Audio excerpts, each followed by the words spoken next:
Right. Isn't it? Got Big Andy Wingnut McLeish on TABA the night. I've known Andy all my life. A Dumbarton boy. How's it going, Andy? I'm good, man. The Dumbarton man now, by the way. Dumbarton man. I know. I think sometimes still try to kid on with boys, though. I know. Hey, listen, 100% agree with you. Obviously, I know what it was like growing up in Dumbarton for myself, but for the audience, what was it like growing up in Dumbarton, Andy, for yourself? Hey, myself, obviously, I was there. I was born in Glasgow and I moved into Dumbarton. I was only months old, but growing up, it was quite a kind of good childhood, so to speak. Council background, look, Macy's in Dumbarton, but it was school was tough for me, mate. School was very tough. I didn't run with any kind of gangs or teams of bodies or anything like that. Primary school was very, very difficult. I was bullied in primary school on a regular basis every day. Can you remember Westcliff, the old swing park used to be behind Westcliff Road? Aye, I remember it well. I used to get ran into that every day with four guys, one in each arm, one in each leg, and run me into a lamppost every day. And I kind of went quiet as in primary school, and it wasn't secondary school. I was quiet also. Different kind of background in secondary school. Still good bunch of boys. It wasn't bad boys, and I know who done it in primary school, the bullying and stuff. But I wouldn't air anybody's names or anything like that. So it's no, I just never forget. But things happened in life through you watch it, and it was aye, a lot of things happened, and you just thought that was karma. But these things happen. But hey, listen, it made me a stronger person growing older. Because once you left secondary school, I was working before I'd left school. I was 16. I started working with my brother, which was probably, I don't know if it's a good idea or a bad idea. Because you were quite confident. When I was 16, I was quite confident. I was always a kind of, growing up, I was always like the town clown, basically. I was always out to make people laugh every day. As my confidence grew, the older I got, I was more confident. Joined the army when I was 18. I wanted to drive lorries till I was 3-year-old. Always I was interested was trucks, even at school, just trucks, cars, buses, trucks. And then as soon as I could drive, I was driving them. But I joined the army at 18-year-old because I found my dad dead when I was 11. And so I had no other footsteps to follow but my oldest brother. As you know, you've served under him. Yeah. But so that was my next step, go-to was join the army. I'll get my heavy goods through them for nothing. That's what I'll do. And I joined the Scots Guards. And as you know, there's no steering wheels as big as that. So No. I didn't. I joined the army at 18, and I done 5 weeks. We get 3 weeks leave, right? But in that 5 weeks, I was reversed the charges every day. I was coming home. I just wanted to be home. And then when I came home, I get 3 weeks leave, and I couldn't run. And that was my downfall. Everything else was perfect. I just could not run. And I remember I knew every day training, running. And I went back, and all the guys that were leaving, all the guys that were staying in, when they went home, they were leaving. So I just kind of thought, I'll leave with the fashion, and I left as well. But something I regretted doing was leaving the army. But this major wouldn't take my resignation. Would not take it. Says there's no room at my mum's house anymore. She's renting my room out and all that. I went, aye, sure she is, mate. It's the only time we get to leave here. If I tell you need to say you're a wimp or something, I said, that's fine, I'm a wimp. If that's what you want to hear, I'll say that if you want, But I only joined the army, got a heavy goods licence. That's what I joined for. And because all I wanted to do was drive lorries. And as soon as I could drive a lorry, I was driving them. That was my goal. And I done various jobs up till I could drive. But as soon as I could drive, I was driving. I was away. double man to going to Italy with the same man your dad done.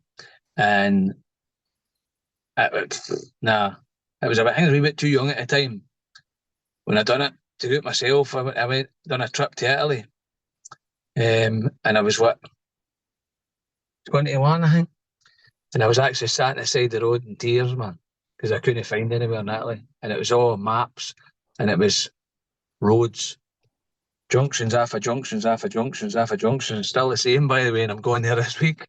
But sat navs have made it easier for everybody. But I was about to say, no start navs in their days, eh? no, he didn't. It was just maps, by the way. So it's crazy, yeah. But growing up was good in Dumbarton. It was good people. Very tight community. And I don't regret my past. I don't regret growing up. I was brought up with manners, respect, and I think that's what lacks these days is structure in children and kids. But everybody's different, innit? Everybody's story is different. So I was brought up well. Found it tough finding my dad, but it didn't make me any weaker. It just at the time I was used to before I found my dad dead, we used to watch Hill Street Blues, me and my dad, and we would sit he would watch it in the dark. And I'll never forget, with a brown 3-piece suite sofa, 2 chairs and a 3-seater, and the cushions used to come off. And I used to sit in the arm of the 3-seater and stack the cushions up. And that was my load in the back of my lorry. And I would take one off at a time, deliver them, doing multi-drop. Don't get me wrong, I don't like multi-drop now, but one drop will do me. And that was me driving my lorry on this couch. That's how passionate I was about trucks. And I remember, so we used to watch this Hill Street Blues. I'm sure that boy was an animal. He was just the wills of Fagneys with the wee Tammy. And when we found my dad, my dad died of a massive heart attack in his sleep. And it was quite funny because as soon as I get told, right, me, my sister, my brother-in-law, and into the house, he climbed in the back window and he said, "Go up, get your dad, and I'll take him to work." So, which the job I got him as a security guard, I got my job. But when I wake him up, and he was dead. So that was it. So straight away, Hill Street Blues mode. Somebody's brought in my house and killed my dad, you know. I've got a crime scene taped off, Gerdon and what taped off. So it was just that's just the way it was when I was young. But it didn't affect me mentally, if that makes sense. Aye. Like it didn't put me down a road where I had to go to various different things that are optional to people these days. I didn't go down that road. I would honestly say I have the best deck of cards dealt to me through life, but I've made the best of what I've had, if that makes sense. Aye. I mean, there's lots of stories to tell in Dumbarton. Well, there is, mate, and obviously you knew what I was like growing up. I was a bit of a tearaway, but I moved away at 18, and what you're saying there about going back, I hated being away from him. For the first sort of year, mate, I genuinely hated being away. And then you just get used to it. And for some reason, I always went back every weekend. You know, I was back up the road. But I think I was about 3 years in, mate, and I just said, you know what, I'll stay for another 2 years. And when I left, I was saying, I'm only going for 3 years here. The longest fucking 3 years of my life. You get a trigger point, but then you get a trigger point, so hold on, I'm getting paid here. Yeah, exactly. And you're travelling about as well, aren't you? But Dumbarton, it was all right growing up there, wasn't it? It was obviously there was arseholes everywhere, but the thing is, you knew who they were. Aye, exactly that. And so, go on. You knew who. I always used to say, every town's got them, but you're better with the devil you know. Aye. But if you remember correctly, the devils you knew wouldn't harm you. Yeah. It's like me, I've never been one for running about fighting with people or anything like that and making a name for myself. But I think through years of just being me, I think I've made a name for myself anyway. Just Aye, aye. for being the guy I am. No, you haven't did, Andy. You know, and like I say, I've known you fucking right through my childhood, Yeah. and always been one of the soundest guys about the Shire. So that was good enough for me, mate. I remember my brothers telling me, "Hey, I was talking to a boy from Dumbarton that knows you." I went, "What one would that be?" Everybody knows Yeah, me, Stevie. aye. I remember bumping into Stevie. It was at Bovey, so it was for the first time, Aye. and he said, "Is that where you from?" I'm like, "I'm from Dumbarton," and he's like, "I'm from Dumbarton." I was like, is this a cock off here? Aye, aye, aye. And then he told me a name, and I was like, right, I know your family. And, I was like, I hope the fuck you don't phone them, because I might get booted out tomorrow. He did actually. So, trucking Andy, as you say, mate, massive passion for you. What age were you when you got your 21? 21? It's to What age me. were you when you got your license? 21 I'd have been, as soon as I could go for it, I got it. Passed my test first time, done the class one, straight away for the car to the class one. Paid 480 quid for it. I drove a Ford Cargo with a 40-foot trailer on it, and the passenger door didn't shut. It was like about a 2-inch gap in the door. I couldn't shut it, which I thought was going to fail my test because the guy couldn't shut the door. But this vision, right, that I was the night before, I was going to get up on this trailer and I was going to do all these dances like bend it like Beckham and all that, right? And I'm like, right, that's what I'm going to do, you know. And I went out and done my test, you know, and it was like, I genuinely thought I'd failed, eh? Just before I left the place, I thought I'd failed. And so I didn't really lie sweater on because I was served in a lifeboat in Helensburgh. And because I was working there, my mum, the dry cleaners. And it was quite strange because when I was like the Lynx advert, man, the sweat was just pouring at me. And when they told me I'd passed my test, man, I was greeting everything, man. I was like pure, like it's something I really like, wanted, right? And I was buckled, and the examiner's like at me. But before I went out, right, to do my test, I wanted 5 days in a test for this driving, right? So I took up for an assessment with this boy. And he says, right, he says, "You've driven a lorry before?" I says, "No." He says, "Right." She says, 10 days in a test. I said, "I'm not looking for 10 days, mate. I'm looking for 5 in a test." "Right, okay, right, right." So he started rabbiting on. I says, "Mate, I thought I was up here for a driving assessment. I bet you've seen you've never driven one." I says, "No, I know I haven't." And I genuinely hadn't. In fact, I tell a lie, the first lorry I drove was a McDonald's delivery lorry, because I was taking deliveries in McDonald's as one of the first crew members Dumbarton. And I got a shot at a McDonald's lorry in the car park. And the boys looked at me. He says, "Right, I'll take you a driving assessment then." Now, I learnt to reverse a lorry, right, by watching all the machines getting delivered to the Barrett houses at TABA Hortonall Road. That's where I learnt that's how I learnt to reverse with the opposite steering and all that, watching these guys deliver the machines, reversing down the street and all that. So that's how I kind of learnt how to reverse watching them. So I drove this lorry, taking it out, and he came back. He says, "Aye," he says, 7 days in a test." I says, "No," I says, "5. He says, "Well, if you work hard, I'll do 5 in a test." I says, "Right, that's fine, I'll work hard." I done 2 half days, right? And another boy came out with us, and it was his 10th time going for his test, right? And this instructor's like me, he says, "You do what you do, let him do what he does." I says, "Right, okay." So I get talking to the boy, and that's when I learnt it was his 10th test, right? Oh my, wow. So we're on an incline like this, right? Just a wee incline like that. And he was doing a hill start. And he had burnt the clutch out of this motor, right? This Ford Cargo. And it was stinking, man. And this instructor's going like, "Help me." He's like, "See, tell me, do what you do, right?" And I'm like, "Okay." So I like I say, when I done my test, I thought I'd failed it. And he told me I'd passed, you know, and I was breaking my heart greeting. So I was just so passionate about it. And he's like, "Go get yourself a coffee." There's another time I went, "Another time for what?" He says, "Today a test." I went, "But I passed." He went, "Mistake you, man." He said, "Go and get a coffee and sort your head out." That he's 3 grand for us. I was just overwhelmed with everything, eh?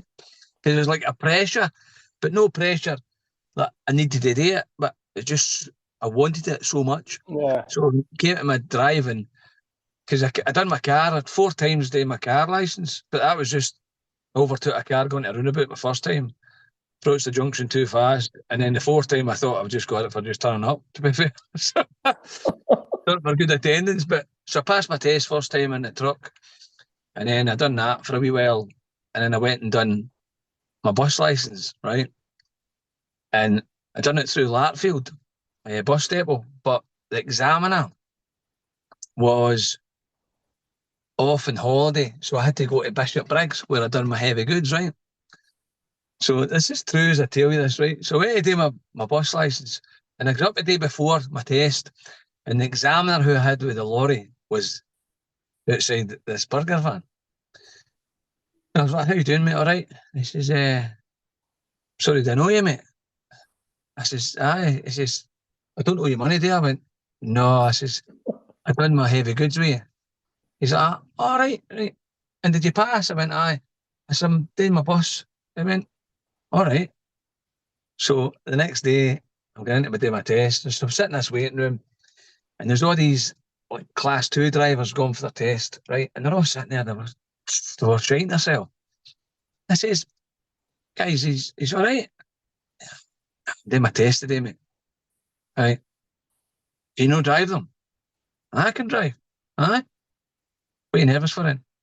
And he's like, it's a test, but innit? Not really, no. It's just take me a run, mate. Because you can drive it, can you? Aye. He's not actually teaching you to drive, is he? No. I shall take me out a spin then. Go and take me out for an hour and enjoy it. And he's like, right? He says, honestly, go and do it. Just enjoy yourself. So the boy came out and he shouted, "Andrew McLeish, mate." And it's the same guy I'd done my truck with, right? And I stood up and I went, "Oh, let's size this boy." He says, "I feel a pass coming on," right? So I started laughing. So I was away out and I done my reversing, right? And he's shouting, "Remember, you're only allowed to do it once." So I was into this, done the reversing, and I was to do my braking exercise. So I went around and he's sitting there, "Remember, don't be taught to come off that accelerator to get to the cones." So I accelerated, got to the cones, braked, and he's like, "Emergency stop, eh?" I went, "Uh-huh." "You think so?" I went, "Stop within the cones, I've stopped under control." "I would say so." I went, "All right, on you going." So we were out driving, right? And I put in this bus stop, and there was a learner car sitting in this bus stop. He says, "Just pull in here on the left." So I put in a bus stop. He says, "If you just pump the horn, please." And I'm like, "Beep. Excuse me, can you pump the horn, please?" I'm like, "Beep, beep." He's like, "Can you pump the horn?" I'm like, "Beep, beep." When that's better, keep it on. Beep. And he's like, "Carry on." He's shouting, "It's a bus stop," to this learner car, right? So then he goes up onto this high street. And he says, pulls into this bus stop, and he says, "You just open your door." And he jumped into a cake shop and came out with this box of cream cakes. He says, "Here, have one of them." He said, "If you drop that cream, you're failing." I says, "Well, trust me, mate, I'm passing." So I went, drop my cream. So, and that was my test. I drove us with this cream bun back to the test centre. 2 minutes for the gate. She says, "Right, stop smiling. The guys will think I like you." And I drove in straight faced. He says, "Here, you passed anyway. See you later." That was it. I'm like, wow. I could drive and go in, so it was good crack. But that was me getting my bus licence in. And then I went get my bike licence and stuff. So I've got all my licences, but I just tar is my life, mate. I just love on the road. Being in the lorries, about 30 years I've been driving them now. Done various different jobs. Been away for a week at a time, 2 weeks at a time. This job I was in here before, but I left and come back again. And I was doing like 6 weeks at a time, but I'm going over Europe, eh? It's like I say, and back to I do my TikToks, right? Solely because I do it in my lorry, because this industry's limited now, right? Of new drivers coming in. So I would like to try and get new people coming in, give them as best advice I can. Because see, the sat nav, mate, the sat nav reduces the whole thing, mate. Hold on, can you pause this now? 2 minutes, I think somebody's in my trailer. Hold on a minute. So back to the industry, it's lacking newcomers, and the fact that it's because I'm very, very passionate about the job, right? And I've been 30 years driving, I still actually love doing it. A lot of people approach me and say, I don't know why you do what you do. Well, I do it for the money, for example. I'm only one that works, so no, only one that works. My work to provide, it's what I do. My career is driving. It's not if I'm a plumber or a joiner. It's what I do. It's my trade, is my driving licence. Yeah. So these days it's great because a lot of people are going for their heavy goods, but they don't understand. They're going for a class 2, which is a rigid, which reduces your chances of getting a job, really.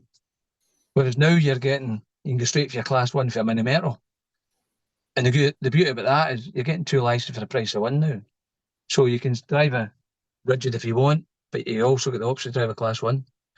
So it's better to go for the bigger license straight away. And then if you want to go and drive a tipper for Thompson's, you go and drive a tipper for Thompson's. You've got that option. If you want to go and do a load of fish at the weekend, you can. Yeah. Because you've got class 1. And it makes, in the sat nav these days, a lot of people still use maps, right? But I must admit, I became very, very lazy by using the sat nav. But the sat nav saves you a lot of time, saves you a lot of fuel, and it gets you to the place you need to be.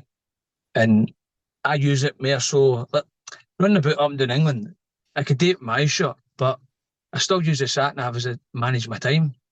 Because I Yeah. can tell me how long it's going to take to get there. And I just work it that way as well. I've got my tackle right, but you still use your timing on your sat nav to get from A to B. You know how long it's going to take you. Yeah. And then it's good for time management. If your boss phones you, office phone you, what time you think you'll be there, you can gauge it. With the live updates, it tells you for traffic, so it alters your time also, so you know where you're going to be. And that's where I think the job's easier for new people coming into the industry, because you can go anywhere, you can go anywhere. And I also think where since the government was shortage of drivers, everybody wanted to be a truck driver Yeah. because the government wants them. But when they were shouting for soldiers, nobody was running for that. Nobody was running for that position. But at the same time, I think when the people come into this industry, you've got to understand the lorries need to make money. They need to work to make money. Like, these young guys come in, love the shiny lorries and that, which is good. But we need more young people who are passionate about the job and understand. You can be away for 2 weeks when you go to leave on a Monday morning. It could be 2 weeks, could be 3 weeks before you come back. And that's where a lot of people lack. They need to finish on Friday at 2 o'clock. I've got Wayne's this weekend. I need to be home for her. All this kind of stuff. Whereas they need to understand that I've done it for so long, and that's how I understand it. I've had main lorry, which I've never made any money with, so that's why I've not got it anymore. But it's just an industry, I think, is of importance to the actual Britain and the country, Europe. It's an important piece of equipment, which the driver himself is forgotten about. And Yeah. a lot of people, trucks, I hate these lorries in the tune. And they're important. You need them. No matter what you do, you need a truck. And it comes in a train, it comes in a boat. But how does it get from the train station or the boat, harbour? Where's it got to go? If it comes in a tanker, a container, it's got to go in a lorry. Right? It's got to go to get to the boat by a lorry. To get to the train, it goes by a lorry. And for the train station or in the distribution centres, it goes in a lorry. And then for the distribution centre to the supermarket, it goes for there on a lorry. It's crazy how the system works, but people don't understand it. They take things for granted when they walk into a supermarket and they get something off the shelf, but they're anti-truck. But the truck brought it for them.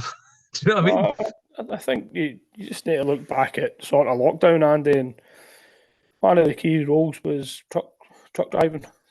I was up and down the motorway at the time, and the trucks didn't stop moving, did they? Mate, They I were didn't stop constantly working. on I the didn't stop working. I was actually doing, for the company I was working for at the time, I was actually doing Asda store deliveries while their Asda drivers were on furlough. Oh, Yeah. you couldn't make it up, could you? No. So And I just wanted to ask one question, Andy, quickly, and uh, it's skipping back a bit. right. So when you done your bus license, did you never fancy being a bus driver? Because obviously with your personality and that, and that you're dead outgoing, and I mean, fucking hell, the last year I had up and down that tune on a bus for I did the Castle or buses, mate. Brussels. I did the buses. I did do the buses for a short period. Um, but it was just a glorified taxi, mate, because the old Brady were running to the renting. Old Brady's like, driver, that's my house in there. I'm going, what? Bobby lets me off here. I look like Bobby. So I was like, or they would come on, right? I'll tell you, they'd come on. I'll tell you stories of buses, right? So they used to do the Bruce Hill bus, right? You do the silver ones on the bus. Everybody knew Wingnut, right? So for DNA, but the odd tickets, they're on the bus all night, right? So you're up and down Bruce Hill, Silver, and Bruce Hill, Silver, and I'm like, you're still getting off? No. Well, can you let your mum and dad know you are? Because they'll be worried about you. And the next time I get a text or a message or messenger, Wingnut is all right there on their bus. I went, they're not on the street, they're cool, they're all right, you know what I mean? So yeah, I'm driving up and doing Bruce Hill, Silver, Bruce, with these wains in the bus, and they're just sitting out the back, talking to themselves, and I'm just fucking driving about in this big limo. But on the buses, right? So I was actually in Glasgow, right? And I picked up this young team, and you hear the ching, ching, ching, ching, ching, ching with the carry out, right? This is a Saturday afternoon, about maybe 6 o'clock or something, picking them up. Hear the chinging and I got off the bus. So I'm driving along, quite a thing. Saturday night, mate, I'm not drinking. I'm not drinking. Nobody else is drinking. Right? So they're trying to decant this carry out into their juice bottles, and I'm watching them. And as soon as they do up the bottle, I'm just going up the steering wheel, right? The back of the bus smelled like a brewery, man. They come out with that in the flow. You know. So it was, but no, the things in the buses was quite funny, but and they were going down to Ballock Park to tell ghost stories and all that. But no, again, I done that job as quite a profession as well, because you're an important key role to the individual. Do you know what I mean? We done the night bus come out of Glasgow as well, which was quite funny because I look at things, and my job is very, very professional. Where I would do this, I'd never put myself in a vulnerable position. It's just not my thing. But I remember I was on the bus and I was coming back from Glasgow, middle of the night, and I was going into Balloch, and there was one person left in the bus. And this female says to me, driver, what's your best asset? I'm like, best asset? I've been asked that before. I says, I've got to say my eyes because I'm always watching the road, you know? Right? She says, mine's on my text. I went, right, good. She says, do you want to feel them? Yeah. How? No, my assets in, they're yours. I mean, do you not like them? It's like I say, they're your assets in, no mine. This lassie was pissed, mate. So I thought, no, that's not my thing. You know, so she went away.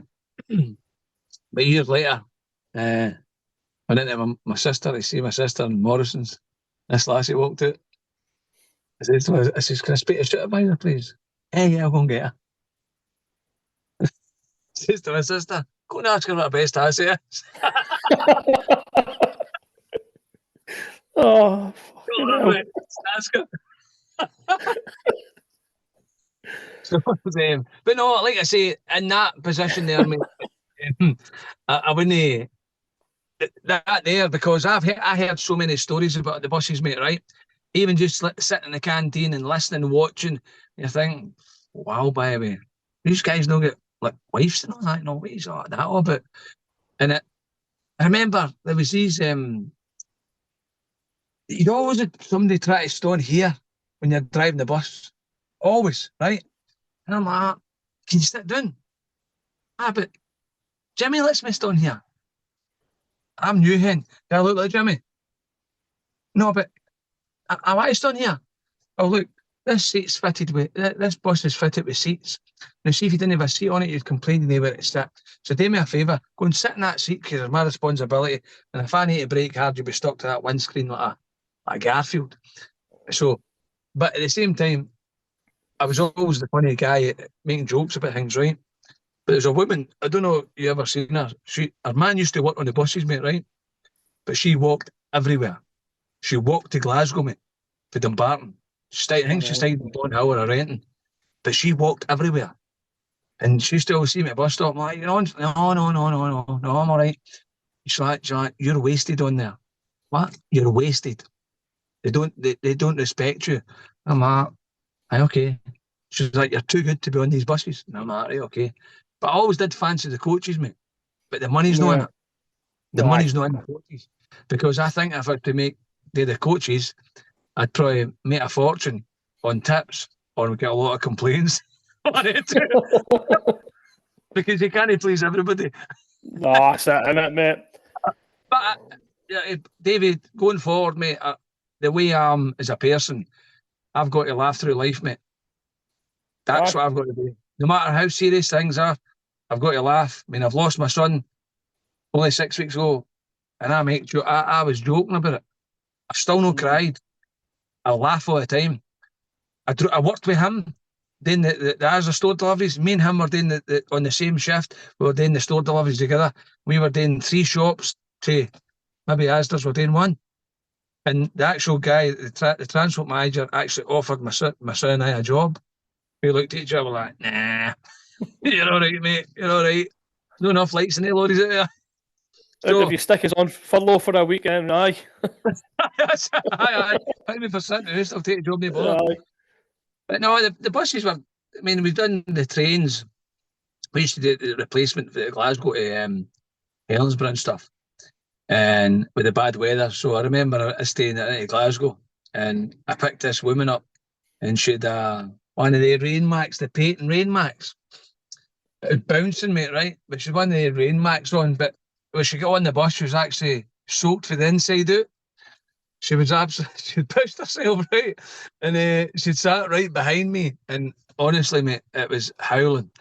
And every time I pressed the door, it's like, and I'm like, whoa, I'm going, no me, no me. No, they're going, looking at me, no that. But the character side of it, I was in Dumbarton and outside Bachelor's where the hot studio is, the hot tanning shop isn't at the bus stop here. And I remember these 2 pensioners come on. And I was like, good morning, how you doing? Great, how you today? And this boy looked at me as if I was stupid, eh? I've had a whaley hanging at my head, I'm going. He went, do I know you? I went, no, mate, I'm just asking you. How are you today? Sun's out. Great day. Are you okay? Walked away and I'm going, wow. And his wife come on at the back. She went, it's 2 pensioners, driver. I know, board, darling. There you are. There's your ticket. Thank you. Sorry. I says, there's your ticket. Thank you. Sing with him. Where you go, you're thinking, what's this place coming to, right? So, well, that was the main of the Glasgow bus to Balloch, right? It said, good Glasgow, Bellsmire, into Balloch, and you could back out reverse, all Bonhill and stuff like that. I used to do the 206 at night time, and all the drivers would be complaining about it because they would get attacked, spat on, and bottles flung at them. And I'm like, I don't understand why. I really don't. I don't know if it's because maybe I was a local face that I going all right. She'd be sitting in the terminus in Halden, and it would be bucketing down. And the guy would come to the door, here, mate, couldn't you drop us off up the road there at the next bus stop, could you? So, oh, you're going, aye, no bother, mate, aye. And you'd run up the street and drop him off at the bus stop, like, cheers, mate, thanks for that. There's no hardship in it. But I think it's down to the driver's attitude. The probably says, no, it's not happening, mate. See you later, jog on. Do you know what I mean? You can walk up there and just be aggressive towards the passenger, where I think where civility costs nothing, mate. It costs nothing. And I think if you give out good, you'll get good back. If that makes sense. No, So you never absolutely, get, I'm a great believer in behaviour eats behaviour. It's like when it comes to customer service working a shop, I'll give you the best customer service ever that you'll ever experience, and you'll laugh at the same time. But if I go into a shop and you don't treat me the way I treat you, I'll be the worst customer you've ever met.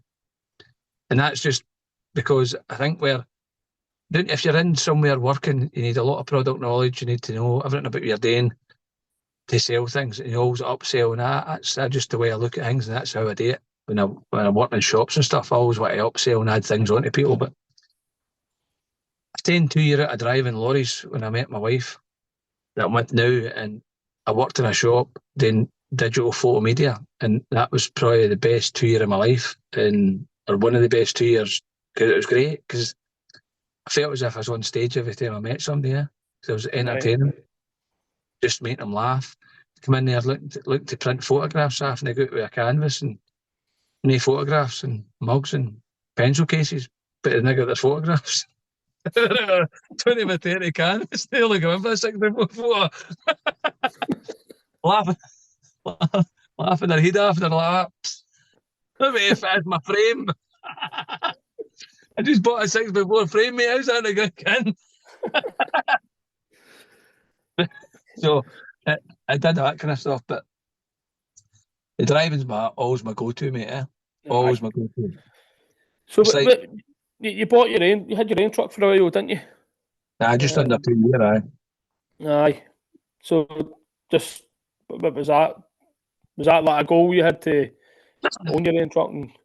It was always a dream, mate. Right, to be honest with you, but council background, mate. Living day to day or week to week, you never had the money. I'd never had savings. I wasn't fortunate enough to left with money with people, or I was never a saver. No. And I never had the kind of a job where you make lots of money anyway. You could save it. And when I met my wife, I'll never forget. We were up to it was kind of first date, like family date, right? I took my kids up we went bowling. Me and my son Danny and our one daughter, we went bowling, right? And I'll never forget her. She says to me this day, she's like, and this is probably I really met her 2 or 3 weeks or something. And that's only, I've only seen her 3 times, but the most it was on the phone. We're working, right? Yeah. And I'll never forget, she's like, oh, mate, the dreams come true now, and I'm like your missus fix it or something. And I didn't think in there. So, but because I've always worked hard, and she recognised I was a hard worker, and anything I seem to have got. It's not been spoiled, but she recognised I was working hard, so she would reward me for doing what I was doing, But I remember I was working for this boy driving, and I was finding work for the lorries and stuff. And we went for dinner one day where she was in meeting her mum for lunch. And I come in and she's like, "Are you busy?" I says, "Aye." She says, "Oh, Lara says you're looking to have your own lorry." I was like, "No, I don't really know." I says, "Just a dream, but it's not something. What do you need for that?" So you need £10,000 for an operator's license to have that in the bank anyway. And she's like, "All right." So she was just interested in what I was, how you done it, and that was fine. And then her mum went to talk. She came back. She's like, Lara says to her mum, she's like, "Oh, Andrew wants I borrow £10,000. I'm like, "There." I thought, I can't get it today, but I can maybe get it on Wednesday for you. And I'm like, "What?" And that was it.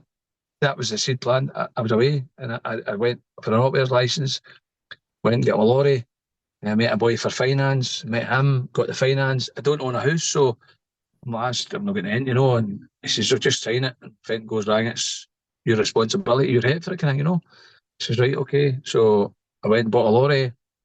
I went with this boy to do work with, but I'd been driving my boy delivering for an abattoir. And I'd asked him, the boy I was working for, I said if I was interested to get work out for him. He says, "Nah, not really, because obviously McGregor's lorry's in here." He says, "And it wouldn't be right, I says, "Oh, fair play." He says, "But it's a double-edged sword, but," he says, "the McGregor lorry's only in here because we were driving it." And I'm like, "Right, okay." So and I says, "Right, okay." So I went away, I was doing cutting work for this boy.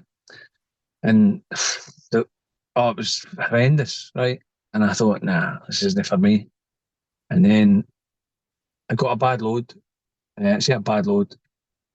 I went into this place to deliver these pipes, and this boy says, "Oh, yes, I'll follow you in." So I followed this boy, and I'm in and out of cars like that.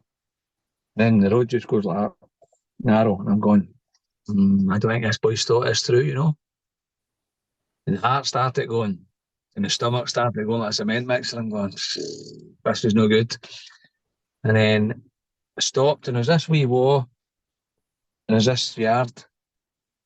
I looked, I went, I have no chance of getting in here. The boy came out and started scratching his head. She's not thought it's through, mate, have you? He's like, so on the way up, they turned about, and I must have been an inch either side of the concrete in my tyre. And then I way up, and I watched him doing about a 20-point turn. And he came back down and says, "So we have more room up here?" I says, "Right." She struggled to turn that in 20 points, mate. I says, "I have no chance of turning this." And 45 points, mate. And he's like that. So this farmer appeared, and I was raging because I then had to turn into a field to turn round. Yeah. So I'm to turn, mate. He says, "In the field, mate." I was like, "Just in the field, eh?" So that was like my third week into the job, into the main lorry, and I thought, no, this isn't right. And I took into this field, and I thought, if I get stuck in here, it's game over, man. It'll be game over. So I stick to the hard stand, and I got turned around, and I thought, I can't do this anymore. It's not happening. So at that point, I was fuming, and I was texting this boy just to listen, forget it, you know, I'm not into it. And then I got a phone call for the boy for the abattoir. He says, "I've got a boy on holiday next week. Would you cover it?" And I'm like, "Aye, man. This is your lifesaver." And I started doing that.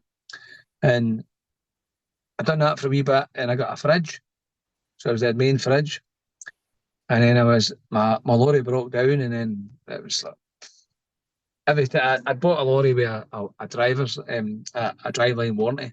But every time I went into the garage, there was always something wrong, but it wasn't covered with the warranty, which I thought, this isn't right. And then I gave it the benefit of the doubt because it was working parts, you know, aye, okay. And then I broke down my gear, but I kept saying to him, every time we looked in for inspection, I said, "Hey, look at a gearbox." I said, "That's meant to be the best gearbox in the market." I says, "No, it's not changing down gears or anything like that. Taking half in ninth gear now, you know." And he's like, "Oh, I've not got the staff today to drive road tests at the weekend." I said, "Well, I'm paying for the service, so I want it done." So I was over maybe 3 inspections. So that was like 12 weeks, 18 weeks. So, and I went to Glasgow to deliver a cash and carry, and I came out and it started jumping in at a gear. And I'm like, "Oh, what's going on here?" So I end up pulling outside the road, phone Volvo, and the boy came out, plugged it in. He went, "There's a lot of gearbox faults here, mate." I said, "That makes sense then, pal, because I did tell him to check it." I said, "Wiring harness." I says, "Right." He said, "Mate, I'm not going to gold cover." I said, "No, I've not. It's £800 a month, mate." I was peace of mind. I said, "But I've not broke down for a year. It's a lot of money." And he's like, "Aye." So then he says to me, "You've not got recovery on it." He says, "We use that M8 recovery, mate." I says, "Right." He says, "Well, I phone him." "Aye, go on then." So he phones him, right? He's like, he says, mate. I went, "Aye, what is it?" It's £300 plus the VAT. He says, "Right, right. Well, what do you want us to do?" I said, "Do you want to push it?" I went, "Oh, I'll just come and get it." I went, "Unless you want to push it, that'd be great." So, so he came and got it, right? So it was like, it says it was going to be 48 hours before I get this thing fixed, right? But straight away, I'm thinking, it's all right, it's cool, gearbox, driveline, warranty, working part. So, end up I lost the work for the abattoir because my lorry wasn't ready in time. So, I end up going to doing the fish out of Larkhall. So, I was down the road, and the boy for the garage for me, he says, "Oh, big man," he says, "Sitting down." I says, "Aye, aye." He says, "That's no covered." "Sorry, that's no covered in the warranty." "What isn't it?" "The gearbox, the wiring harness." I says, "Right." No, I knew the boy personally. I says, "Mate, I've known you for a long time. I'm not going to fault you." I said, "But when it comes to money and business, different relationship. And he says, I know, I get it. I says, right, where's that wiring harness? In a gearbox. Right. Inside the gearbox. Sealed unit? That's your domain, mate, no mine. That's warranty. And he's like, no. So anyway, he says, I'll see what I can do. So you do what you do and I'll do what I do. So anyway, get back to me, he says, right, I can shave a wee bit of labour off it, mate, and it'll be 1,900 quid. All right, okay. Stick in your account. What do you need it for? I'll see, it's month end. As soon as they told me it was month end, I thought, you've got a target, mate, and I'm your target. It's no harm. I says, aye, whatever, mate, crack on. So I phoned and I complained about the actual invoice, and it turns out I never paid for it yet, but it was just a disaster. I thought, it just put me in a downward spiral. I started despise driving. I wasn't enjoying driving anymore because when I wasn't making money, I went out to main lorry to give my family a comfortable lifestyle, which I didn't achieve. And I thought, nah, what am I doing here? So I started dislike driving because I wasn't getting a wage or anything like that. It was a buzz of my name in the front of a lorry. But in the reality, nah, fuel was horrendous. I was maybe making $3,500 a week, and it was cost me £2,200 in fuel just to get that $3,500. It was because I was always heavy, and that was the downfall, because I was always heavy, and that's where you burn your fuel when you're heavy. You're pulling that load. So in this job I'm in now, we're never heavy, which is quite good. So it's this job here restored my faith in driving and gave me that buzz back when I first started driving. Right. And been away and get away for like 6 weeks. As much as I miss home, I didn't think anything of it because I was providing. I'm doing what I need to do. And you were driving about in good kit and you're going to amazing places. You were parked up for a couple of days and you were getting to see the places like Barcelona and meeting the wee Irish bars, which were great. Guinness is fantastic. Just to put it out there, get a wee plug here, right? It's doesn't matter where you go, it's always good. It's a good source of iron. That's how I do it. Good for your iron. Good iron intake. And sure, Davey will tell you the exact same thing. Yeah, I've got too much iron in my blood, mate. That's aye. But as you always thought I was part of the ingredients for the Iron Man, but it turns out it wasn't. But I just when you asked me to do this, Davey, I thought that'd be good for, especially because you come from the Shire, right, and you're a local boy, and you've got a good story yourself. The fact that you just up roots and went away and done something different, for getting a job in the bins in the council, no knocking anybody for doing that either, but the fact they're working is grateful. But you've went and seen different places. You've seen, your eyes have opened in different places. It's like me doing this, being a lorry driver. I must admit, mate, I can honestly say I'm gifted to the job I've got, because I've seen in amazing places. And there's, you know yourself, there's people in Dumbarton, and no knocking them. They probably know you got a passport, never even left their garden. I mean, seen other places. Yeah. Because they just think that's the world's all about. It's here, and it's like a comfort zone, innit? They just a wee bubble, and that's them. They go to the market for their breakfast and stuff like that, and their routine. It's exactly what it is. It's comfort, isn't it? You know, they don't need anything else. But I mean, onto the trucking side of life, it's obviously it's no easy to get your license and stuff like that, but it's another option for people. It's an extension. Invest that wee bit of time and money, and you can go and travel to Europe, can't you? You're guaranteed to make that money back. I'll say to people, you want to do it, but then I'll go, how much do you want to do it? I really want to do it, right? And I'll go, you having a smoke at the weekend? Aye, well, you can't do it with that in, mate. You need to stop.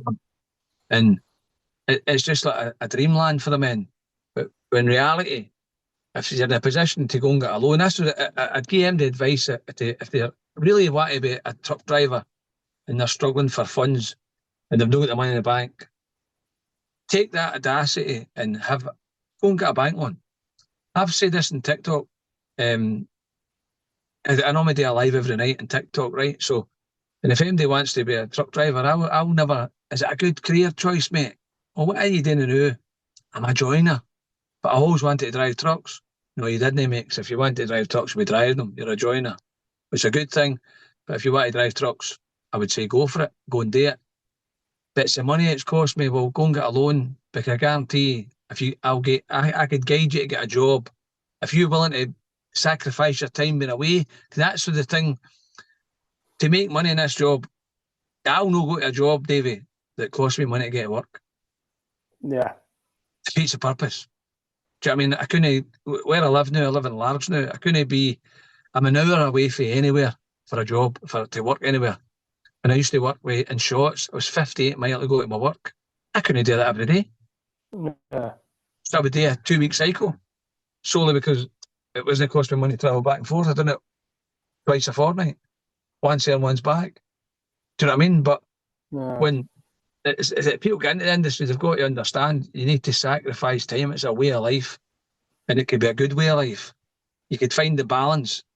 You've got a good life. Like, I've got 2 friends, and like brothers to me, and they drive lorries, but they came every weekend, and they keep saying to me, I couldn't do what you do. Well, I know why you're doing it, but I couldn't do what you're doing. And I like to be clean. I don't like dirty jobs. And I used to work with a job, I used to go up a walking floor, and I used to go up into the woods and stuff like that. But I was always spotless. I used to get slagged for it. It would be the dirtiest job, and I would still be clean. I'd be shining like a new pin, because the overalls, stick my overalls on, and it takes you 2 minutes to stick a pair of overalls on. Do you know what I mean? And take them off, and you're still clean. Do you know what I mean? Go and wash your hands, you're mint it, away you go. And I've always been that way. But I think where nowadays it's an expense, but it's an expense you'll get back. I'm a great believer in speculate, accumulate. Not that I've ever had the money to speculate, to spend it, but you speculate, accumulate, especially if you want something so bad, you'll get it. Because this is an easy way of making money, to drive lorries. And it's like yourself, Dave, if you want to get into the industry, obviously you've come away with the army, but you're used to being away. Do you know what I mean? So you could take no bother. You might know, like, sitting in the motorway, sitting in traffic, because trust me, that is the vein of my life, is traffic. And over here, it's a nightmare. But you get to Europe, no traffic. Nah, it's really different, isn't it? Where did you go when you were with the army? Were you in Germany? I stayed in England most of my time, Andy, but I've done enough of that M6 to fucking know that I hate it.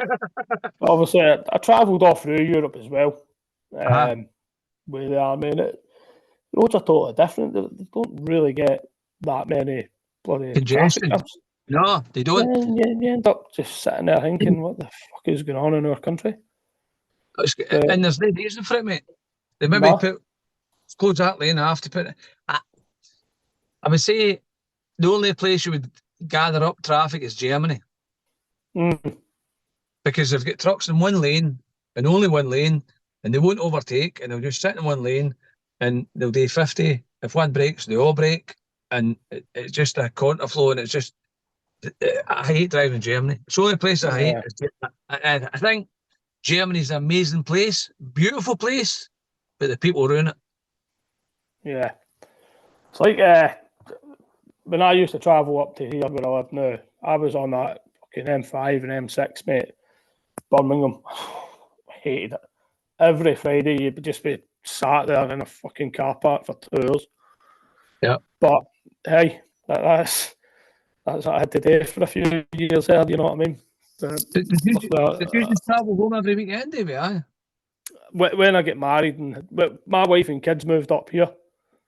And then I stayed down there. So every Friday I was travelling up and down every weekend. And that's what tends to happen in the army. See when everybody moved back to Germany, everybody just scatters home at the weekends. Right. Married quarters anywhere down in England, no? But we were only there for a while though. It was time to get the kids back up the road. Right. Get them into school and stuff like that. But like I say, I just done 4 or 5 years of that M5 and M6, mate, and nothing ever changes on it. You sit in the same place every bloody weekend, and you'll know that. Right, I'm 30 years driving, right? And honestly, I could honestly say I've never seen a bit of motorway with no roadworks on it. Never. Never. It's constant. And now, it's all health and safety. They shut roads at night time now. They don't then they put a contour flow on during the day, or they put the contour flow away, but they'll shut the roads at night time. And then to do this job, probably the night time is the right time, the best time, but no, it's no. You can't in this industry now. I could honestly say, right, I'll go down to Lim, I'll go to Warrington, and I'm coming to Glasgow. Right, I'll take me 4 hours, about 4 hours 20. I'll get any bother. You can't plan anymore. Nah, you're through all the estates, aren't you? Aye, but you just cannot plan a route in any shape or form because you just don't know how the traffic's going to be. I mean, the volume of traffic is far greater since I've started driving, but the standard of driving is horrific. Yeah, and I think that's down to with the experience of there's so many European drivers over here, and so they'll sit to the outside lane because that's their slow lane, or vice versa. They'll sit there or they'll sit in the middle lane, and there's no awareness of our surroundings at all. And you watch it, it's frightening. I went to Lincoln on my bike on Saturday, and honestly, see the amount of cars that just sit in the middle lane. I was behind a car. No, because I went in the outside lane, but I was behind a car. So travelling to Lincoln, Andy, sorry. I was travelling to Lincoln on Saturday. I didn't see my daughter on my bike, and the amount of people who sit in the middle lane, it was frightening. And I put up beside a car, and I looked, and they moved across to the left lane, and then I moved into the middle lane, and I passed them back in the middle lane again, and I'm like, I don't know, it must be a fear thing that they need more tarring about them. In case anything goes wrong, they've got more roads and more lane. I just don't get it. It's just middle lane all the way. You sit there and I think, wow, crazy, man. And it's just, the standard is horrific now, mate. It's frightening. Very, very frightening. And I think it's in the sort of average speed camera areas. Nobody actually does 50 miles an hour. No. You know, and it just sort of tells everything back. Even that itself, yeah. It's just a way I make money in it, really. It's a way I make money. Yeah. So I wanted to ask you, TikToks. How did they come about? How did your TikToks come about? Obviously, I done my Facebook Lives all the time, right, on a Saturday morning. And that's where I was selling health products, right? You know myself, I'm quite a bit of outgoing character, so to speak. I remember I used to do removals, and this porter I had with me all the time. He says, "Big man," he says, "God forbid if anything happens to you," he says, "your mind needs to go for science, go for a scientific experiment." He said, "I don't know how you tick, man." So I was doing my Facebook Live, I was selling this health product, and I started getting up in Largs, up the viewpoint in Largs every Saturday morning with my dog, and I started doing lives up there and just promoting the health products I was selling. And I've done this for weeks, right? Every Saturday morning I was up there, 8 o'clock, 7 o'clock up there. And my wife says to me, I'll call early. Okay. So the 8 o'clock then became 12. And it wasn't like, I was getting text messages or messages on Messenger. Where were you this morning, mate? I set my alarm to watch, and I'm like, what? Strange, you know. I thought, well, what's that all about? But I enjoyed doing my Facebook Lives, and I started maybe doing them during the week in the truck, and I would laugh and a joke. And it was somebody says to me, "I don't know how you did any day TikTok." I'm like, what? Oh, you like to make people laugh? He says, "Ain't you big good crack on there, you know?" And I'm like, right. And my wife had a TikTok, but she wasn't doing anything on it. She was just kind of watching it, you know. I really hadn't heard of it, and I started watching stuff, and so that's all right. My mate was the other driver was doing like wee video clips. I said, "How do you do live on that?" So you need to have so many followers, right? And I was all right. So I was watching. I was doing different clips in the truck and stuff, and then the followers started going up, and I kept pressing the plus button to see if I could go live. And as soon as I go live, man, that was away. I was on fire, and I just sat in the truck and I just wound people up and done these dual matches and stuff. And it was I enjoy it, mate. I genuinely enjoy it. because it passes my time. Aye. And again, I was genuinely helping people on the other side who are maybe having down days, and I would lift their spirit up. So I had a good day there, and I was satisfied then because I could actually genuinely help people. And that's why I do it, and I enjoy doing it. And obviously, when I used to do my wee private parties for stand-up and stuff like that for different people, I wanted to do a charity night in Dumbarton in the Denny Civic. But I need to get to speak to somebody, and if you phone the number for Denny Civic, it's a fax machine, so you don't actually get to speak to somebody. So I need to try and get to speak to somebody, see how much it is, because I genuinely want to do a stand-up night for charity. And if something involves, it's a box I need to tick, if that makes sense. Just if I phone my arse, I phone my arse. But going with the people on TikTok, I think there's just nearly 10,000 people I've got to follow me just by sitting here being me. Somebody comes on one night like, oh my God, you're the most genuine guy I've ever seen on TikTok. And I just do what I do. I'm not going to falsify it. I'm not going to dress up and, well, I probably could, but I don't dress up and be something I'm not. Do you know what I mean? I just be me. Aye. And that's where I think I get the following, because of I can make people laugh. I would say I've got a gift to make people laugh. But again, it's the stories of life. That's where it's real life. It's like your Billy Connolly. Billy Connolly made a career out of talking about what he's done and where he's been and the experiences of life that everybody has actually experienced. So Yeah. I've done a lot of things, like being on the buses or taxiing, and I'll share these stories with people. Growing up, my childhood growing up, I remember when I was a wee boy, and don't you remember, you used to, if your button went in your pyjama bottoms, your mum used to put a safety pin in them. Well, I remember one night me and my sister were carrying on. My mum was stabbed away at her needles, and 8 needles, such was trying to make flames or something, with sparks flying off them. And she was knitting away, and then me and my sister were carrying on, and she told us to go to bed because she had a headache. So we got away up the stairs, and I must have only been about 9 or 10 or something, because my dad was still here. And we got sent up to bed, and my sister went to the room and I went to the toilet, and I just went into my pyjama bottoms and I did safety pin. They just went right through me, right? And I was shouting and bawling away downstairs. I'm going, oh, oh, oh. And I was, Andrew, I told you I've got a pin. So he'd got your bed. I went, I've got a pin in my willy. She's like, you've got a what? Right through. So after that moment in time, I used to have to go to the garden in the summer. I was like a sprinkler and I had to go to the toilet. Everybody thought I was one of the marching men with the 2 fingers in a flute. Oh, brilliant. But no, again, it's just, I was always the family clown as well. I was always telling jokes and stuff, or being myself. I remember I was in the, I was older, right? But I was living with my mum, and I was going for a shower, and I opened it. I was in the toilet, and I opened the shower door, the cupboard to get the shower gel out, and I just seen this V, and I went, oh, maybe shot at that. So I put this V on, right? Wait, I put it in my belly and everything. I was like, I can slap it on and all that, right?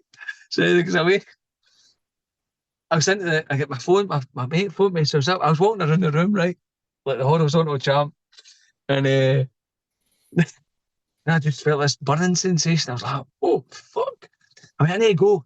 He's like, what is it? I need to go. And I had to run out this, into the shower. And, it was such a burning sensation, right? But anyway, I was down the stairs, and my sister's like, what size your belly? And I've got my tap off, right? And I was like, there's something different about it. I went in the hair off it. What did you do that for? I said, I don't know. In fact, wait a minute, wait a show this. And I dropped my trousers, right? My boxers and everything. My mum's like, oh, Andrew, they look more China cherries. So, don't believe I'm doing this in a podcast. But it was just, I was always thinking outside the box, mate. How I tick, I don't actually know what's coming next, if that makes sense. I'm unpredictable. But I just love to make people laugh. If I see an opportunity to make somebody laugh, I'll do it. And it's like life itself. no matter how serious life gets for me, I've got to laugh. I've got to laugh to accept it. Yeah. It's like my boy's funeral. Today, what I done there was just breathtaking, mate. Honestly, absolutely breathtaking. That send off he got. And the only thing I would say it broke me is when he died and he was himself. And I went to his flat and I was allowed in.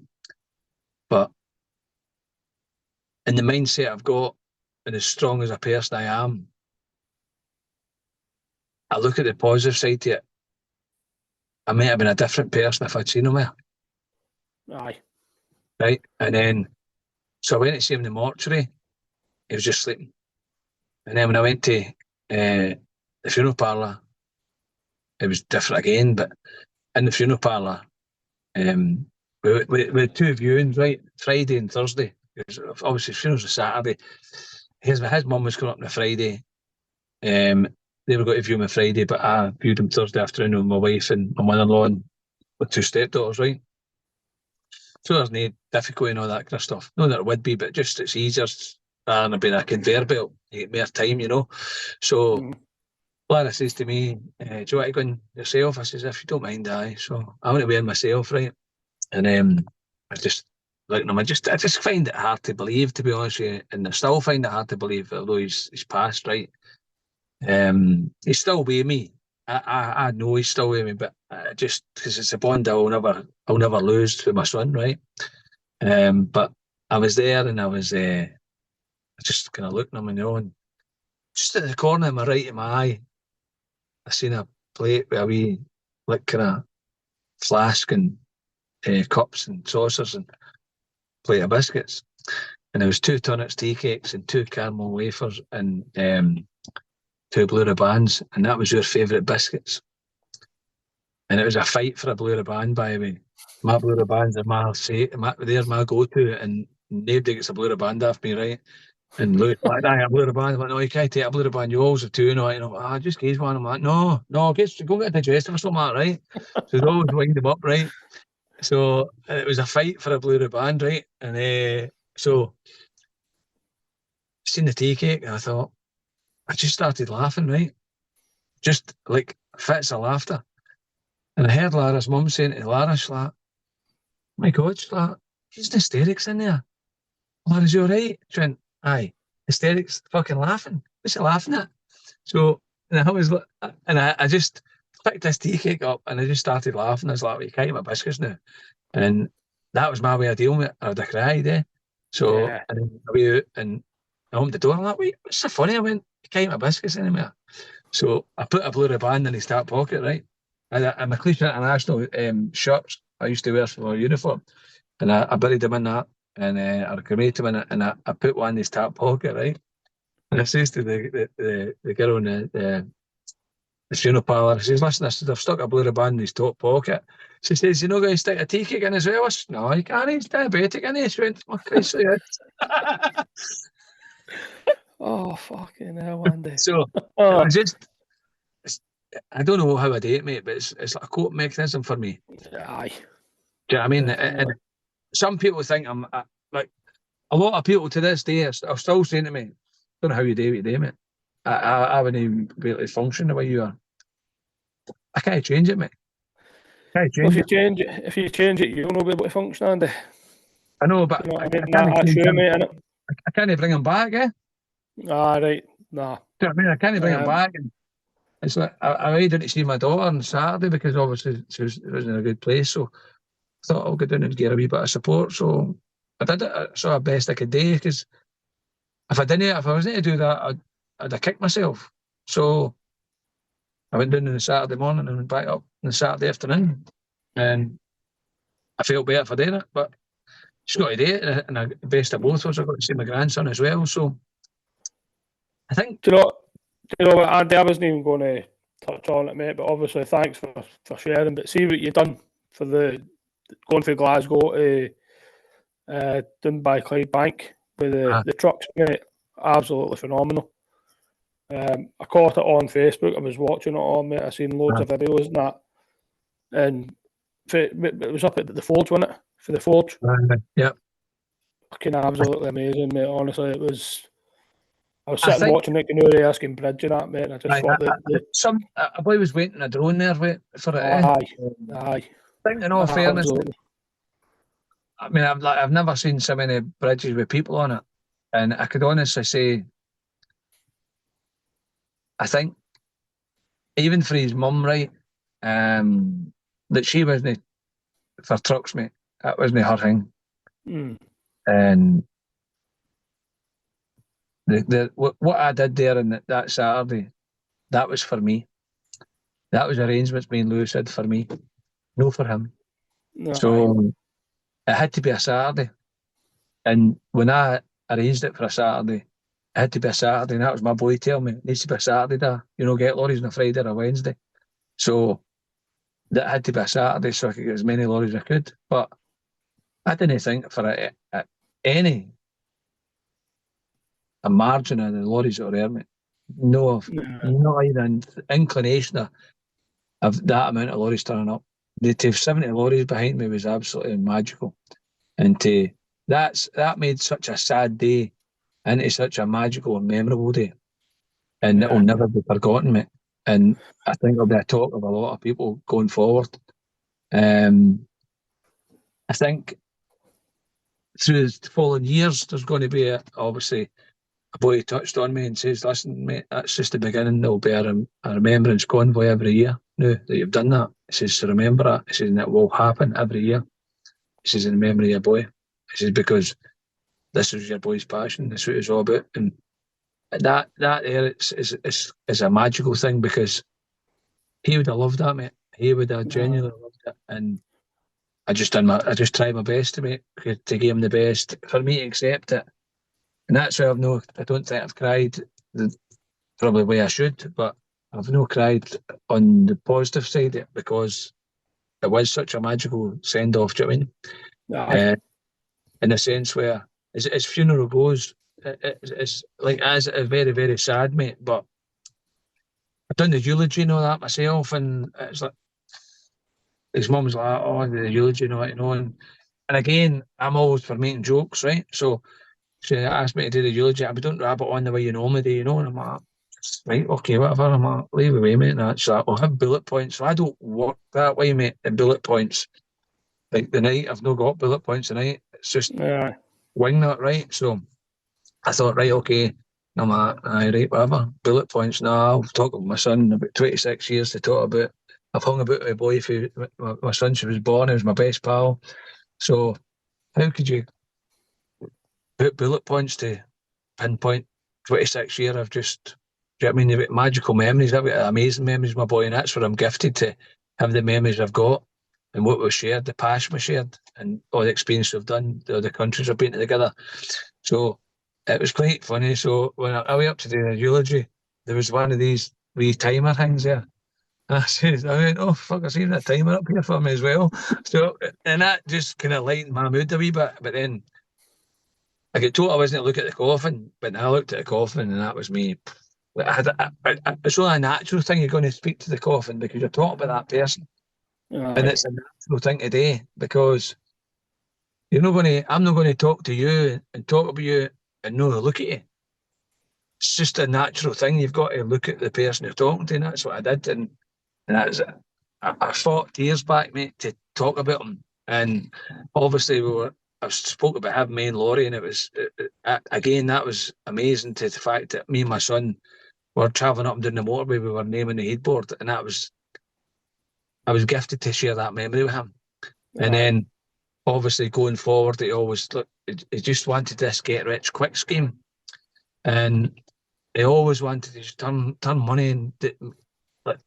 We're no destined to be millionaires. I mean, we've not got that background. We've not got that. Unless you win the lottery, but you need to be in it to win it. So, but you're no desperate for that. I work for what I've got.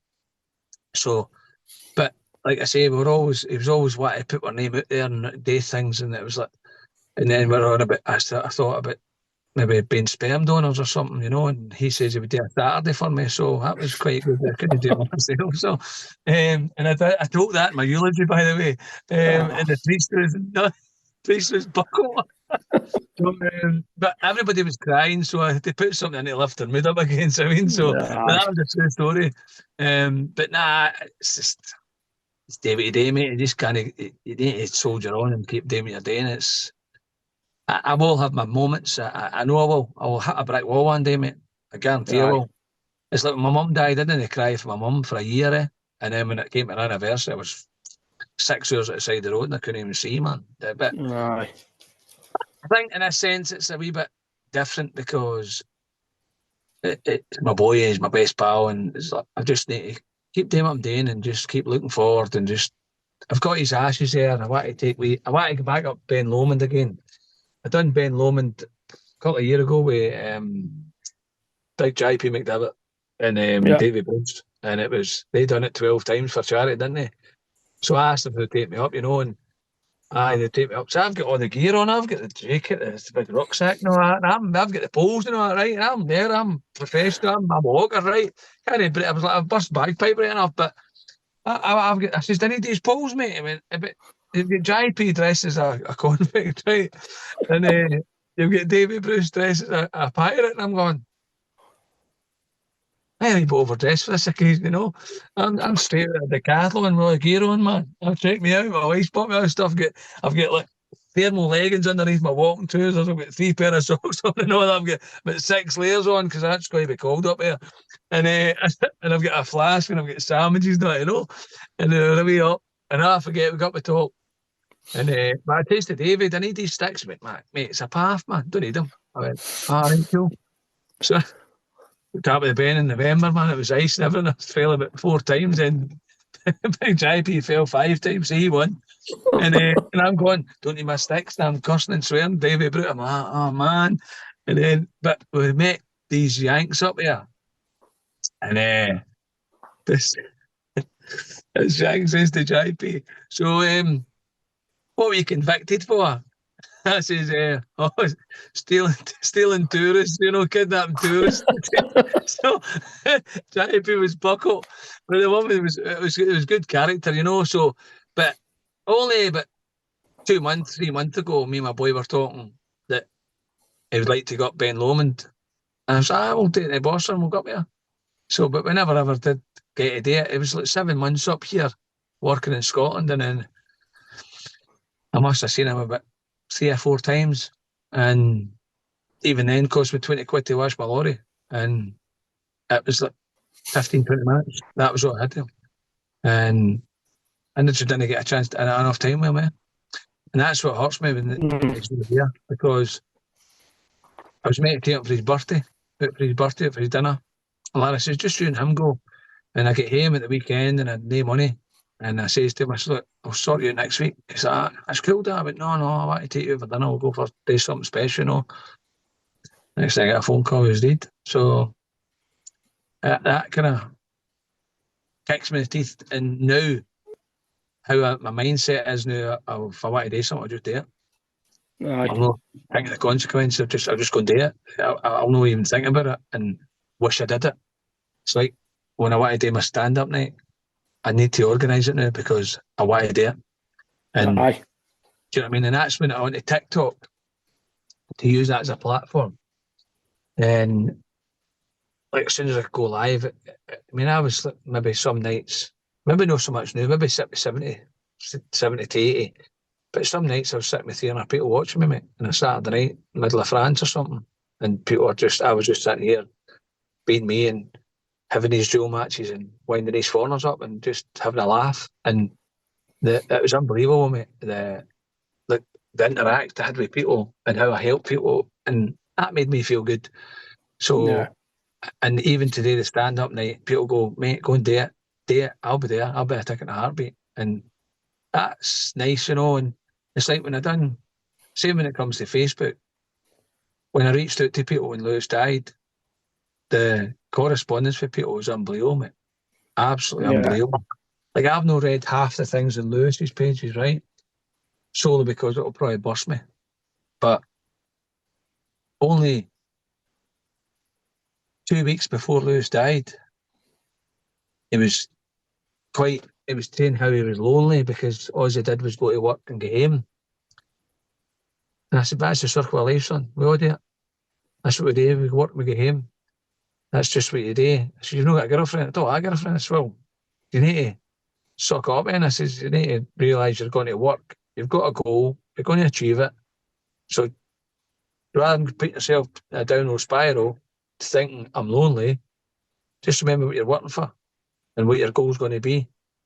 And he's, so, but then when I think back to that conversation and look at that crematorium, mate, wasn't I lonely? Mm-hmm. Do you know what I mean? And that's like, you go to funerals and stuff like that, everybody's there, but then where are they after it, mate? Do you know what I mean? When reality kicks in, where are they after it? And their phone's always on, or, you know, but you just, I wouldn't burden somebody. Like, I know a lot of people having the phone to me and they don't know what to say to me. No words can change it, mate, but a bit of normality, that helps. Because it's like, you know yourself nowadays, the art of conversation is limited now because everything's digital. And this is the beauty of this. We're doing this, and you're doing this in regards. This is probably helping you also, Davey. And massively, you're getting to reach out to people as well because you're getting to communicate and you're getting other people to. And in all fairness, they say November's mental health, men's mental health month, right? And I think where it's good that you're doing this because one, you're going to support the individual who's probably can't talk to the neighbour next to him anyway because he's feared in case he reacts a different way. So in this sense where you're doing this, you're not going to see the person's reaction, but you feel opening up and you can have the confidence to speak to a phone or a camera. That's where you're going to benefit out it because I know I get a lot of things inside me, and this is where a lot of people. I'll try and help people if I can. Right, a lot of people, when it comes to mental health, I always say it's self-inflicted, right? Because we all have a tongue, we all can talk, and it's easy to talk. I find anyway, but there's too many opinionated people in the world. And that's where you're fear to talk to your pal because your pal's going to tell your other pal, and the next thing you're getting slagged for whatever your problem is, right? But there's a lot of people need to be a wee bit more open and listen to the person that they're wanting to talk to and no judge them. And I think where I used to walk through Asda in Dumbarton after my mum died, and it was tough, mate. I was single, I didn't have anybody to turn to. And it was very, very difficult for me because I'm a communicating guy, I talk to the world and that. And, all right, big man. Nah, not really, no. How's that wee big man? And I just go out, everything out in the wanny, boom! And they'll be like, what did they have for? And they'll be like, and it's like one of the ones reality go, thought I was in a bad day. See you later, mate. And I'm like, aye. I went, what did they have for? But you know something? See, when I did it, it taken so much pressure away from me because it came out from the inside. It wasn't burning inside, it just came out. And that's where a lot of people need to learn is communicate with people because the art of conversation is limited because everything's digital. When you walk into a supermarket, you go, how you doing? Hi, pal. You'd be like, who are you talking to? I mean, you want to text me? No. They don't know how to speak. They're very standoffy because you're only trying to communicate and even to smile to somebody on a daily basis, just to smile, hi, it lifts their day up just to say hello. I go out with my dog in Largs, in the front of Largs, and I walk along a pencil. And then people go, how you doing, all right? And my dog will be sniffed about every day. I'll be like, he's got more birds than me. Look at him, man. He's more pals than me, you know what I mean? If I was to do half the things he done, I'd get to jail. You know what I mean? But it just talking about that. Some of you would smell, some of you wouldn't, but no, not going into that. But it's just, I think the art of conversation is away now. And I'm glad you came and we got in touch in this way, David, because if I can help you do what I'm doing, and it's helping you because you've came for a massive family on a daily basis when it comes to the army. My brothers are saying to severe wife and wains. And which is good, right? It's a gift you've got, but you've not got that like busyness and communication every Yeah. day. As much as you love your wife, you don't have to talk to your wife every day. And there's things you'll tell your mates, you'll not tell your wife. I know that you're going to have secrets, but you know what I mean? It's that you maybe want to talk about her Christmas present. You're going to go talk to her about her Christmas present, or hey, about this for the weekend. You're not going to tell her because you're doing it as a surprise. So you're not going to have that big band of brothers anymore. Yeah. Does that make sense? Aye, So, absolutely, mate. so you doing this is good because you're reaching out to other people, and So and it, what'll happen now, Andy? See, like when I put this out, Mhm. and it's happened with everyone I've done so far. People reach out and they say, "Oh, thanks. I've been maybe struggling a bit, and listening to that, it makes me understand that other people are struggling." Yep. So that's a massive benefit of this. You know what I mean? I probably think I've done about 6, and Mhm. after every one, people message me, mate, and I'd Good. expect the exact same will happen for this one. People will reach out. They'll reach out to me. They'll reach out to you. You know what I mean? And that's why I want to do this. I think And it's a good that's good, platform David, for because that. it's opening up the people's perspective of their communication. It's like, see all about sitting a lorry man on a talking to the phone and all that, and it's like, why no? Do you know what I mean? It's Yeah. man, he's Lorraine says to me, go and do that. You've got hundreds of stories, man. You'd be great at that. You'd be so good. And I'm like, right, okay, but I've got hundreds of stories, but it's the stories are there. But I need somebody to ask me to trigger that story to come out. Do you know what I mean? It's like having jokes and all that, and I'm no one for telling jokes as such, right? American are a real life scenario, real life experiences to myself. Like my wife, I'm going to plug my wife's cliche sense here, right? My wife done a diploma. She lost her job. She's done a diploma, and she does. And there's 9 modules in this diploma in wax melts and candles, right? And the 9 modules, her lowest score was 96, so she knows all her stuff, right, about the wax melts and stuff. But she does these scented sponges, mate, right? And honestly, they're absolutely amazing. But anyway, she gave me a Creed one, and I'd been away for 6 weeks. And I come home and I started to shower myself with this Creed, right? And it was quite, I must admit, it's quite a nice scented smell, right? But I was creating a lather, right? And obviously the lather was getting thicker at a certain area. And it was getting really, really thick.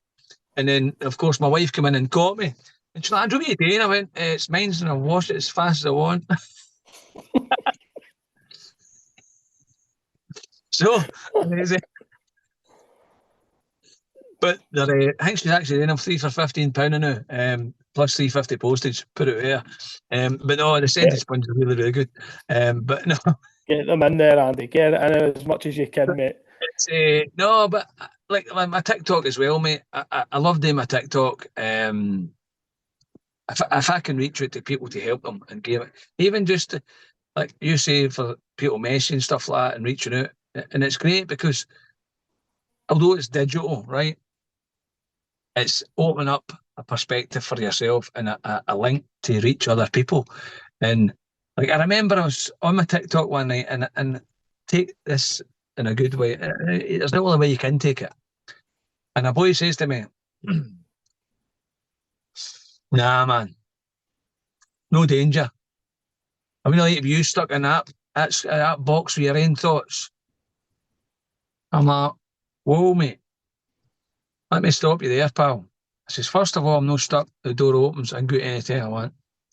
I says, "Second of all, so I'm in a different country every day." I says, "So I wouldn't be worrying about me, mate. It's what I'd be worried about is the person that sits in the house day in, day out, in the same room every day. I'd be concerned with them, mate. No me. Like I say, I'm in a different country every day. I'm seeing the world. I don't get depressed. I don't get low. I'm out there." And that's where comments like that put stigma on other people. Mm. You need to, I like to try and remain as positive as I can. Although I've had a lot of negativity in my life, mate, but I just put it out to be positive. Like, anything serious, I'd laugh about it, I'd joke about it. I've always got a one-liner for everything. Whatever series it is, I just do it all the time. And even sitting in my boy's funeral, I was sitting at the front of my daughter and I was holding her hand and I saw my wife's hand to her on. And I'm at the priest saying things, and I'm winding my daughter up and trying to make her laugh. Do you know what I mean? It's just to turn it around a wee bit and don't be kind of. Me and our brother used to laugh. I remember my mum get baptised that morning, mate, right? And this only happened because my mum was lonely, right? And I remember I was in remember the Castle Chippy with the twins. Well, I went into the Chippy to use the toilet, and they were mental, man, right? They're great brothers, but they were Jehovah's, right? And I don't know why they call it Jehovah Witnesses. They witness nothing. They don't say anything. So I don't know why they call it Jehovah Witnesses. I never could make it doing that. But I asked them to use the toilet. He said, Andy, you need a restudy. I was, mate, I've not got time. Just 2 minutes of your day. I went, the only 2 minutes I've got is my head's hitting the pillow and I'm away after that. And he's like, just a wee bit of reading. And I was like, no, it's not my thing. So anyway, I was into the toilet in the Chippy, and there was this, I'll never forget, there was this pamphlet. And it was these Oriental parents with a wee Oriental girl with the crutches in front of her to the side there. And the mum and dad with their hands up in the air. And this headline, no more disability. And I'm like, wow, a great world if we could live in the perfect world, right? I thought, wow, that's brainwash material. So I left there, right? And I looked at my mum's, and I was living with my mum at the time, and I walked into the living room, and my stepdad was sitting there with a Bible. And I went, what? And I looked around, and there's my mum sitting with her Bible, and there was these two Mormons sitting on the couch. I'm going, what's going on here? I was like, Andrew, don't start. I went, what's going on here? And this boy's like, I'm elder this and I'm elder that. I'm going, what, he's twins with the same name? And I'm like, what's going on here? So this boy's saying to me, come up with this Bible in his hand, and he's like, if we're trying to put him on, he's like, Andrew, this could give you what you need. I said, what's phone number there, mate? I said, times are hard now. I was like, Andrew, I went, that's what I'm needing, mum. I don't need anything else but that, you know. And it was crazy. So my mum got baptised as a Mormon. But it was quite funny, mate, because I would be sitting in the house and I've got a toilet, and I'm like, Mum, I need a toilet. I don't belong, son, I don't belong. I went, Mum, I need a toilet. And I'm like, she went, about in a minute, I went, Mum, I really need a toilet. Can I get in the toilet? And she'd open the door and I'd be like, an opium den, right? And she'd be smoking in the bathroom, right? I went, what are you doing, Mum? She's like, Mormons are coming. I went, what? I'm not meant to be smoking. I'm like, all right, okay. So I go down the stairs, my mum's sitting like, Mum, you want a coffee? And did I do not, Andrew? I will have a glass of water. I'm like, what? What? You talking about? Right? I'm like, okay. So I'm getting the water, right? So, but these Mormons are obviously mysteries, right? And today, if you don't know anything about Mormons, these come for with nothing, and they're mysteries to help people, right? That's what they do. They walk about the Barton, wherever they are, and they walk everywhere they go, right? Sometimes they've got a car if they're lucky enough, but 9 times out of 10 they walk everywhere. So my mum invites them up for dinner, and she makes a big pot of lentil soup. My mum's homemade soup was dynamite.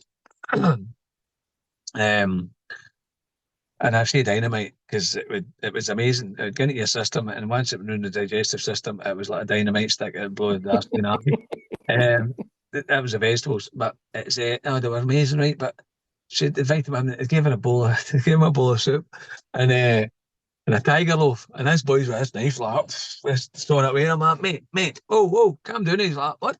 I says, there's no Jesus in here, mate. There's only one loaf today, so I says, calm down. There's 5,000 loaves. I says, slow down, mate. There's only one loaf. I says, to ground is all. Slow down. So my mum get the wallpaper in my mum's hall, right? And I thought, that's not bad, eh? So I says to my mum, I says, Mum,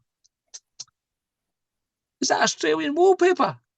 She went, no, I got it for the shop at the Vale.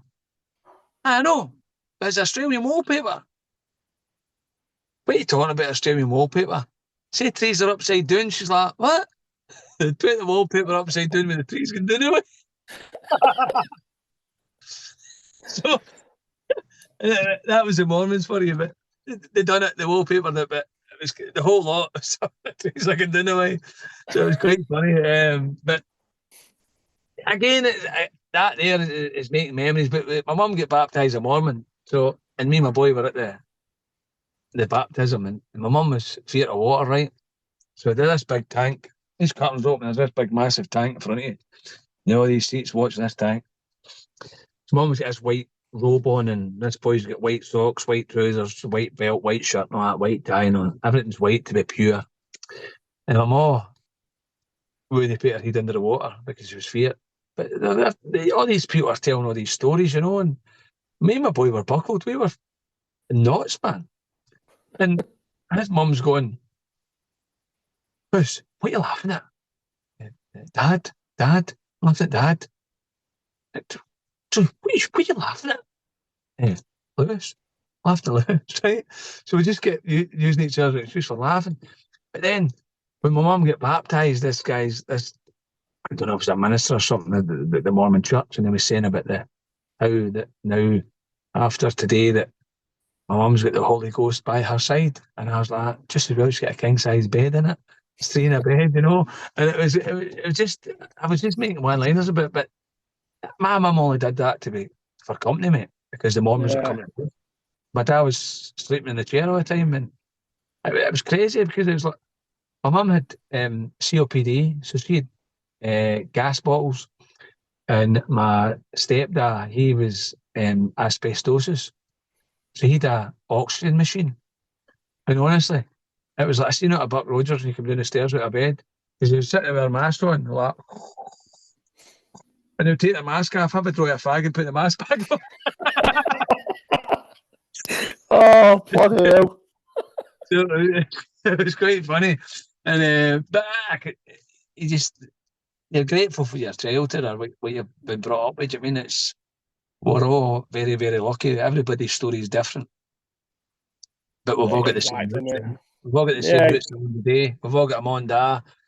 It's how we're guided through life and how the path you take. And there's a lot of paths. Unfortunately, there's a lot more paths and shorter, longer than everybody's has got opportunities in life now. And it's down to that individual where they want to take that path. Like, I always try to guide my son to be him and know somebody else. It's like, I be me and I just be me. I don't try and be somebody else. I don't try to substitute. Like, my dad wasn't a driver, mate. My dad didn't have a license. And obviously I found my dad dead when I was 11. I didn't have my dad's handbook to be a dad or eternity for guidance about the day. So basically I just had to, father my kids the way I thought was right and know of the mistakes that I made. And so their life was a wee bit easier. Because I didn't have that guidance from my dad. He said, you can't do that. Like going with a woman that's 34 years older than me and I was 20. It's not happening. But if my dad was there, it wouldn't have happened. But and my mum came and gave me a free ticket. But I didn't disrespect that ticket. Whereas nowadays, it's quite hard to find that balance. If you give your kid that ticket, they've got so many opportunities with that ticket and where they go, and you just hope they take that opportunity for the right ride, if you know what I mean. And especially coming for the Shire, mate. I'm 51 now, and there's so many good people left for the town and for the Shire through wrong decisions and wrong choices. And it's hard. It's hard to take in and it's hard to watch. But, and it's like, it's quite, I don't want to go too deep in it, but it's quite hard. And it's like yourself. What path could you have been on if you didn't take the opportunity you took? Oh, I know my brother. That one, mate. Aye, my brother thought he was going to jail. He'll go to jail, go to the army. And he went to the army. Aye, it's crazy. Same, mate. And I think nowadays it's like there's no enough opportunities for young ones now. I mean, like, the way if you look at the government, the way it is, the way they just rip people off. I've never been into politics, but I've watched it through life, and it's like now I'm learning it's just a business, and unfortunately we're the ones that are paying for their business, for their pocket, and it's annoying, but there's nothing you can do about it. Nothing you can do about it. No. And especially when it comes to when it came to lockdown, did you brainwash people, mate? Just brainwashed them. It was scary. I went out my motorbike and I came here in lockdown, right? I'm going on my bike. I said to my wife, "You come out?" She's like, "No, we're in lockdown." I went, "Hold on. I'm not in lockdown." "No, we are." I went, "I'm delivering to the Asda stores. I'm taking stuff to people's tables. I'm not in lockdown. I'm going out my bike." "Do you not think it's selfish?" "No, really, no. How can you justify it?" I went, "Because you're coming with me, so I'm not being selfish, am I? You're coming with me." So, and I went out my bike, and there was no rule when you were out on your bike. It was a guidance because in case there's an accident, and then it's mere manpower. They need to look after that individual. It's same as the NHS superheroes. The government gave them the superhero title, all because they refused to give the money, and then they've got the manpower to the footfall going through. And I think in reality, if they had the footfall, this is just my opinion, if they had the footfall, they wouldn't have a death toll the way they had. However, when it comes to the death toll, somebody dies in the hospital every day, mate. As you know that yourself, it's just the way the world is. But all of a sudden, these are statistics are made public, and I just use the word as COVID. No. Yep. And that's where it's, we could get into, that could just go on and on. And I still think that's a system for people, but that's just my opinion. When I make it a political one, mate, we'll talk about that. Aye. No, But because you talk all night, man. Talk for Scotland, man. Okay, I know, mate, I know. So probably a good place to call an end there, Andy. Aye. No, I appreciate you get me on, Davey. I really do, because it's I think if you can open up opportunities for other people, it's a great thing you're doing, mate. And No. That's after you. Mate, honestly, thank you very much for coming on. And like I say, I wasn't going to ask about your boy, but thanks very much for sharing anyway. And something I'll say about the trucking community. A lot of people might not see it as a community, but actually watching them 70 trucks, was it? 70 plus? Yeah. That's a community. Do you know what I mean? 100%, mate. And it as they all start together, and I hope it all sort of the road move next year at the day as well, mate. I hope it all goes well. I think I've made history, mate, to be honest with you. And I didn't date for that reason, but I think I've definitely made history. Definitely as a trainer on a centre, anyway. Like I say, mate, you done them proud with doing that anyway. And you want to finish on, Andy, before we call it a night? Just what does TABA stand for? Tell all, buy all. Meant it, So like it. It's basically everybody's story, mate. Everybody's got a story to tell, as we discussed it earlier on. Everybody's got a story, so it's tell all, buy all. Yeah, aye. And everybody's it's a proof that nobody stands alone, whereas everybody think they are alone. Whereas this here, if we can reach out to people and get to the right people to let them know they're not alone, and that's you've achieved your goal, mate, and you're doing well for what you're doing, mate. That's why I do my TikTok, solely because it's, and if anybody wants to go into TikTok, it's Wingnut country to country, number 2 country to country. Wingnut. Smoke it. We'll plug that, mate, and we'll get it sorted. So I'll finish up by saying, Wingnut, thank you very much for coming on. Really appreciate it, mate. And if you want another one, just give me a heads up and we'll talk about different subjects, whatever. It's up to you, mate. No problem. I'll help you. Absolutely, mate. All right. Send me the link so I can plug it everywhere. I'll share it with everybody, right? Just get your page out there. All right. Yeah. Davey, thanks so much. See you after, pal. Mate.